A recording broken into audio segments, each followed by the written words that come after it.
I'll just show you how to use the Apple Carplay system in this 2018 VW Golf.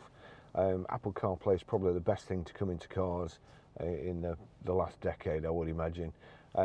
All you have to do, you can get, it has to be wired up. You need your charging lead plugged into your phone and plugged into the USB here. You can get an adapter which turns it into wireless or Bluetooth, but here we go. So here's my charging lead, which is quite a long one. The USB is in the what used to be the ashtray and is now an Oddman's kind of compartment. Only problem is if you've got hands like mine, it's right over to the left hand side. There's an auxiliary socket there as well, but trying to get that in, it's not easy. I can't get my hand in. I need kind of forceps to put it in, but there you go. Once you get it in there, I suggest you leave it in there. That's a bit untidy, isn't it, Baz? Goodness sake. It was wrapped up. So there we go. Right, now, when I plug in, just watch this.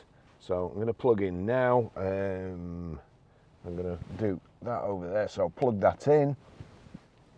First time I've used Apple CarPlay in here, so it's asking me, would I like to connect a new device?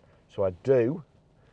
So that's connecting now. It's come up, allow CarPlay with Volkswagen while phone is locked. Well, yes, that's quite important. Otherwise, you can't do anything while it's locked. So that's it. It will now work. Now you don't have to touch your phone. I can switch that off, and I can either tell the phone by saying, "Hey, SIRI." Well, Siri, so I don't control your phone. You've got voice activation here. I'm going to put it back on. It is touch screen, so as you can see there, that mirrors my phone. And you've got all sorts there. You've got WhatsApp, Audible, Telegram, Spotify, so Spotify Music, Amazon Music, Amazon Prime Music, your calendar, messages. But